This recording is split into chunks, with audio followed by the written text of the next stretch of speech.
এবার বসন্তের শুরুতে আমরা ঘুরতে গিয়েছিলাম গেটওয়ে ন্যাশনাল পার্কে।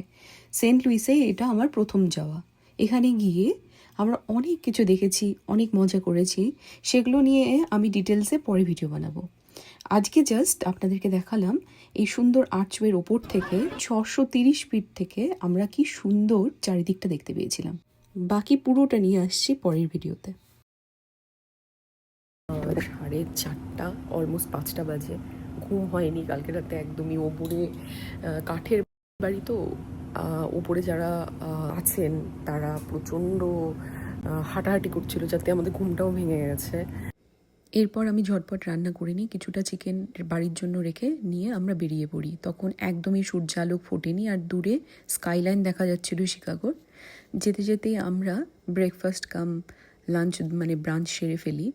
রাস্তায় খুব সুন্দর সুন্দর দৃশ্য দেখতে দেখতে আমরা পৌঁছে যাই লিঙ্কন সাহেবের বাড়িতে। অ্যাব্রাহাম লিঙ্কনের বাড়ি দেখবার জন্য আমরা প্রথমে স্প্রিংফিল্ডে যাই।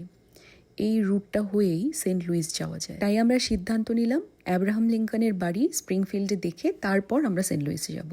লিঙ্কনের বাড়িটি আজকে দেখালেও সম্পূর্ণটা দেখাবো নেক্সট পর্ব। সেন্ট লুইস ঘুরতে যাওয়ার আজকে তৃতীয় পর্ব। আজকে লিঙ্কন সাহেবের বাড়ি ঘুরতে নিয়ে যাব।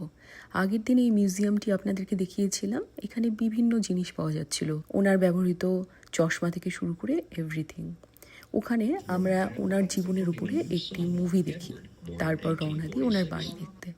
দুঃখের বিষয় হলো আমরা যে সময় পৌঁছেছিলাম সেই সময় যিনি আমাদেরকে ঘুরে দেখানোর জন্য ছিলেন তিনি পেরিয়ে যাচ্ছিলেন কাজ সেরে, ফলে আমরা নিজেরাই ঘুরে দেখবার সিদ্ধান্ত নিই। এই চত্বরটি ওনার জন্য সুরক্ষিত করে রাখা আছে, যাতে পর্যটকরা এসে ওনার ব্যবহৃত গাড়ি, বাড়ি এবং ওনার আশপাশের প্রতিবেশীদের বাড়িগুলোকেও দেখতে পারে। আমরা সামনের রাস্তা দিয়ে ঘরে না যেতে পারলেও পেছনের একটি রাস্তা পাই বাড়ির ভেতরে ঢোকবার জন্য। সেখানে ওনার ব্যবহৃত বেঞ্চ, ওনার বারান্দা সমস্ত কিছু দেখতে পাই। স্প্রিংফিল্ডে গিয়ে যেন ইতিহাসের সাক্ষী হয়ে থাকলাম, তা আপনাদের সাথে শেয়ারও করলাম। পরবর্তী অংশ নিয়ে আসছি কালকে। সেন্ট লুইস জার্নির আজকে পর্ব 4। আজকে যাব স্প্রিংফিল্ড আর লিঙ্কন সাহেবের বাড়ি থেকে একটু দূরে এই শহরের সামান্য কিছু অংশ দেখব। ক্যাপিটাল বিল্ডিং দেখছি আর তারপরে রওনা দিচ্ছি মিসৌরি রাজ্যের দিকে। ইলিনয়েস রাজ্য পার করলে পারেই আসে মিসৌরি রাজ্য। তার মাঝখানে পড়ে এই মিসিসিপি রিভার। মিসিসিপি রিভারের এই ব্রিজটির এক প্রান্ত ইলিনয়েস, অপর প্রান্ত মিসৌরি। এখানেই আছে হ্যানিবাল মিসৌরি শহর। ছোট্ট এই শহরটির হিস্টোরিক্যাল ভ্যালু অতুলনীয়। এখানে আছে আমার প্রিয় লেখক মার্ক টোয়াইনের বাড়ি। ছোটবেলায় মার্ক টোয়াইনের লেখা টম সয়ার, হাকেলবেরি ফিন গল্পগুলো পড়ে আমরা রূপকথার দেশে যে পৌঁছে যেতাম, সেই ভূমিটি এবার ছুঁয়ে এলাম। কি ভালোই লাগছিল টম সয়ার এর এই স্ট্যাচুটা দেখতে। তাছাড়াও এই ঘণ্টাবাতি বা Mark Twain bridge, Mississippi river আর তার সাথে দেখে এলাম লাইট হাউসটিও। দূর থেকে দেখলেও সমস্ত কিছু ভীষণ ভালো লাগছিল। ফিরে গিয়েছিলাম ছোটবেলায়। এরপরই আমরা চলে যাই সেন্ট লুই, যেটা নিয়ে কালকে দেখা হচ্ছে। সেন্ট লুইস জার্নির আজকে পঞ্চম পর্ব। হানিবাল শহরে আমার মার্ক টোয়াইনের প্রিয় লেখকের বাড়ি ছেড়ে এবার আমরা চললাম সেন্ট লুই শহরের দিকে, যার জন্য বেরিয়েছিলাম। পথে পড়েছে স্প্রিংফিল্ড আর হ্যানিবাল। খুব মজা করে আনন্দ করতে করতে সুন্দর দৃশ্য দেখতে দেখতে আমরা মিসৌরির এই হোটেলে এসে পৌঁছালাম। কিন্তু এখানে এসে দেখলাম মামার গাড়ি দাঁড়িয়ে আছে। ভীষণ ভয়ে পেয়ে গেছিলাম। তারপরে ঘরের দরজাও ঠিক করে খুলছিল না। এতগুলো আমরা এখানে টাকা খরচা করেছি যাতে করে আমরা কলকাতার 1 মাসে ভালো মতো থাকতে পারবো। কলকাতার 1 মাসের বাড়ি ভাড়া হচ্ছে এখানকার 1 দিনের ভাড়া। যাই হোক, আমরা ছিলাম ভীষণ টায়ার্ড। ভোর 4টা থেকে এখন বেলা প্রায় 6টা। খিদের জ্বালায় এরপরে আমরা রওনা দিলাম ইন্ডিয়ান দোকানে। আসলে ইন্ডিয়ান দোকান ছাড়া না আমাদের আর অন্য কোনো খাওয়ার বেশিক্ষণ চলে না। আমরা আমাদের পছন্দসই সব স্টার্টার অর্ডার করে দিয়েছিলাম। আর গেস করো আমাদের মেইন কোর্সে কী ছিল? অবশ্যই ঠিকই ধরেছো, বিরিয়ানি, বাটার নান বাগেরা বাগেরা। খাওয়া দাওয়া দারুণ করে করবার পরে আমাদের প্রচণ্ড ঘুম পেয়ে গেছিলো, তাই আর ব্লগ করা হয়নি। পরদিন সকালে আমরা বেরিয়েছিলাম সেন্ট লুই শহরকে ঘুরে দেখতে, সেটা নিয়ে কালকে ফিরছি। হাই গাইস, সেন্ট লুইস ভ্রমণের আজকে 6ষ্ঠ পর্ব। আজকে ভিডিওটি শুরু করলাম ভোরবেলা থেকে। রাত্রিবেলায় ভীষণ ভয় পেয়েছিলাম এই হোটেলে থাকতে, কিন্তু ভোরবেলায় উঠে মনটা ভালো হয়ে গেল। আমাদের রুমে এরকম একটা বারান্দা ছিল, জানা ছিল না। গিয়েই আমরা পৌঁছালাম এই ব্রেকফাস্ট জোনে। আমরা জানতাম এখানে কন্টিনেন্টাল পাওয়া যাবে, ওই স্ক্র্যাম্পল এগ, হ্যাম, সসেজ, বেকন, এইসব আর কি। কিন্তু আমাদের কিছু গো টু মিল আছে যখনই আমরা ঘুরতে যাই, যেমন আমরা সিরিয়ালস, মাফিনস বা ওটস নিয়ে নিই। ব্রেকফাস্ট সেরে মোটামুটি দিনটা সুন্দর করে শুরু করে আমরা বেরিয়ে পড়লাম এই সেন্ট লুইর শহরটিকে দেখতে। আমরা শহরতলিতে ছিলাম। আসলে শহরের মধ্যেও আপনারা থাকতে পারেন। আমি এই ট্রিপ অ্যান্ড বাজেটিং এগুলো সমস্ত কিছু নিয়ে ডিটেলসে আপনাদেরকে অবশ্যই জানাবো এই পুরো সিরিজটা শেষ হওয়ার পরে। যাই হোক, আমরা পার্কিং পেয়ে গিয়েছিলাম। হ্যাঁ, অবশ্যই পেইড পার্কিং ছিল। এটা দেখতে পাচ্ছেন, এটা হলো সেন্ট লুই শহরের ওল্ড কোর্ট হাউস। কি সুন্দর না? এখান থেকে গেটওয়ে আর্চটি দেখতে ভীষণ সুন্দর লাগে। সবাই আমরা এখন আর্চের টুয়ার্ডে যাচ্ছি। গেটওয়ে আর্চটি অপূর্ব সুন্দর ছিল। এখানে দাঁড়িয়ে সারা দিন কাটানো যায়। এর ভেতরের দৃশ্যগুলি, মিউজিয়াম, এভরিথিং নিয়ে পরের পার্টে আসছি। সেন্ট লুই জার্নির আজকে 7ম পর্ব। আজকে বলেছিলাম না আপনাদেরকে ঘুরতে নিয়ে যাব গেটওয়ে আর্চে। আমরা আজকে গেটওয়ে আর্চের ভেতরে মিউজিয়াম, তারপরে একটা অদ্ভুত রকমের ট্রাম ট্রেনের মতো লিফট দিয়ে সোজা উপরে উঠে গিয়েছিলাম। সেটা আজকে ঘুরে দেখাবো। তার সাথেই ঘুরে দেখাবো এই জায়গাটিকে ন্যাশনাল পার্ক বলে কেন। এখানে কিন্তু অদ্ভুত রকমের গাছও আছে, যেটা অন্য কোথাও সাধারণত দেখতে পাওয়া যায় না। আর্চের পেছনের অংশটি হলো সম্পূর্ণ শহরটি। আর্চের সামনের দিকে রয়েছে এই মিসিসিপি রিভার।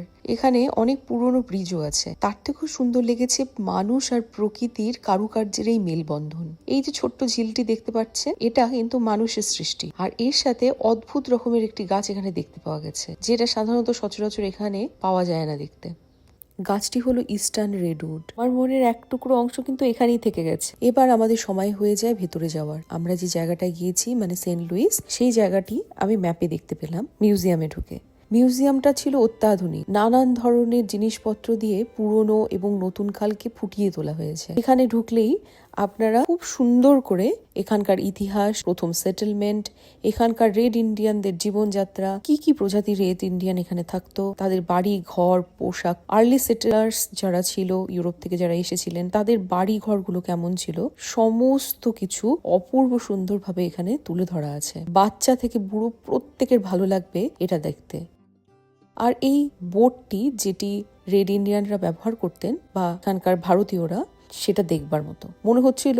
এক ফালি ইতিহাসের ভেতরেই ঢুকে পড়েছি। এরপরে আমরা চলে যাই এই অদ্ভুত সুন্দর রেস্ট প্লেসে। এখানে ছিল ফুড কোর্ট আর কিউরিও শপ। কিউরিও শপটা ঘুরে দেখলে পরেও আমরা এখান থেকে কিছু নিইনি, কেননা আমরা যাচ্ছিলাম ওপর থেকে চারপাশটা দেখার আনন্দই যে আলাদা। ট্রাম আবার লিফট, এই অদ্ভুত কম্বিনেশনে করে আমরা ওপরে গিয়েছিলাম, কিন্তু এত কিছু তো একটা ভিডিওতে দেখানো সম্ভব নয়। এটা নিয়ে আর এই সমস্ত রোমাঞ্চকর অভিজ্ঞতা নিয়ে কালকে ফিরছি। Welcome back. সেন্ট লুইস জার্নির আজকে 8ম এবং শেষ পর্ব। আজকে আপনাদেরকে বলেছিলাম টপে ঘুরতে নিয়ে যাব, মানে এই আর্চের একেবারে উপরে। আর তার জন্য আমাদেরকে এখানে লাইন দিয়ে দাঁড়াতে হয়েছিল। আমাদের কিউতে নাম্বার 1 ছিল, মানে প্রথম যে ট্রাম পথটা ওপরের দিকে যাবে সেটা ছিল আমাদের। কিন্তু লাইনে আমাদেরকে সব থেকে পেছনে দাঁড়াতে হয়েছিল। আমরা ভীষণ এক্সাইটেড ছিলাম। ওয়েটিং এরিয়াতে একজন রিপ্রেজেন্টেটিভ আমাদেরকে এখানকার হিস্ট্রি, কিভাবে বানানো হয়েছে, এভরিথিং এক্সপ্লেন করছিল। ভিজুয়ালগুলো কিন্তু সত্যিই অপূর্ব ছিল। কিভাবে এটাকে আস্তে আস্তে বানানো হয়েছে, এর ইঞ্জিনিয়ারিং, মার্বেল, অপূর্ব লেগেছে। Well, the arch does make a special shape called a catenary curve. Basically, this architecture speaks for its wide as it is tall. এরপরেই শুরু হয়ে যায় আমাদের এক এক করে ডাকা হচ্ছিল ফটো তুলবার জন্য। আপনি ফটো তুলতেও পারেন, নাও বা তুলতে পারেন। আমরা তুলেছিলাম। এখান থেকে একটা স্মৃতি নিয়ে যাব না, যতই ফোনের ক্যামেরায় ফটো তুলি না কেন। এরপরে আমরা পৌঁছে যাই লিফটের মতো দেখতে, ধাপে ধাপে নিচে নেমে যাওয়া এই এরিয়াতে। এখানে আছে যে নাম্বার 1, সেটাই ছিল আমাদের। 5 জনে মিলে এক একটা পডে বসতে পারবে। আমরা 3 জনে মিলে গিয়েছিলাম। যাদের ক্লস্ট্রোফোবিয়া আছে তারা একটু চিন্তা করে নেবেন, কেননা এটা কিন্তু প্রচন্ড ছোট্ট একটি কম্প্যাক্ট এরিয়া। আমাদের অসুবিধা হয়নি সেরকম। প্রথমে এই ড্রামটি তির্যক ভাবে বা স্ল্যান্টিং ওয়েতে উপরে উঠছিল। এভাবে কিছুক্ষণ যাওয়ার পরে হঠাৎ করে দ্রুত বেগে এটা সোজা উপরে নিয়ে যায় আমাদের। এই জন্যই বলেছিলাম ট্রাম না লিফট ঠিক বুঝে উঠতে পারিনি। তারপর কিছু সিঁড়ি ভাঙার পর আমরা পৌঁছে গেলাম এই জায়গায়, মানে একদম মাথার উপরে, যেখানে এরকম ছোট ছোট উইন্ডো করা আছে আর পরিষ্কারভাবে লিখে দেওয়া আছে যে এর এক পাশ হলো ইলিনয়েস রাজ্য, মানে যেখান থেকে আমরা এসেছি, আর অপর প্রান্ত হলো মিসৌরি। শ্রিয়ার এখানে বন্ধুর সাথে দেখা হয়ে যায়, এমনিতেই খুশি ছিল, আরো খুশি দুগুণ হয়ে যায় ওর। ওপর থেকে নদীতে বয়ে যাওয়া বোট, হেলিপ্যাড, ভাসমান হেলিপ্যাড এর আগে আমি কোনোদিনও দেখিনি, বিভিন্ন রকম ব্রিজ, এভরিথিং দেখতে অপূর্ব লাগছিল। এই অভিজ্ঞতাটা না বলে বোঝানো যাবে না। আমি ভাষায় তো একদমই এই উপলব্ধিটাকে শেয়ার করতে পারবো না। ওপর থেকে এই কোর্ট হাউসটাকে দেখতে অপূর্ব লাগছিল। প্রতিদিনকার একই জীবন, যেখানে কাজ আর কাজ, কোনো ছুটি নেই, তারপরে এরকম একটা সময় সবার কাঙ্ক্ষিত। আমরা সবাই চাই এরকম কিছু মুহূর্ত কাটাতে, যেখানে আমাদের কোনো চিন্তা নেই কালকে কি করব, এরপরে কি হবে, এটা না হলে ওটা কি হতো। সেটার বাইরে ব্যতিক্রমী এই দিনগুলো আমাদের সবার কাছে ভীষণভাবে কাঙ্ক্ষিত। আমরা সত্যি এরকম মুহূর্ত কাটাতে চাই যেখানে আমাদেরকে এক ফোঁটাও চিন্তা করতে হবে না, খালি সুন্দর প্রাকৃতিক দৃশ্য বা সুন্দর কোনো মানুষের সৃষ্টি দৃশ্য এসব দেখে অবলীলায় সময় কাটিয়ে দেব। এখানে গিয়ে কিন্তু আমাদের একটা বাড়তি পাওনা হয়েছিল, ওপর থেকে রাগবি ম্যাচ আমরা দেখতে পেয়েছিলাম। এবার আসি অঙ্কের খেলায়। Everything comes with a price. তাহলে আমাদের এই ট্রিপের বাজেট কত ছিল? আমাদের সব মিলিয়ে $550 থেকেও বেশি খরচা পড়েছিল। তার একটা ব্রেকআপ আমি আপনাদের সাথে শেয়ার করেছি। আপনাদের কেমন লাগলো এই জার্নিটা জানাতে ভুলবেন না। আরও এরকম অনেক এক্সাইটিং ট্রিপ নিয়ে আপনাদের সাথে দেখা হচ্ছে নেক্সট পর্বে।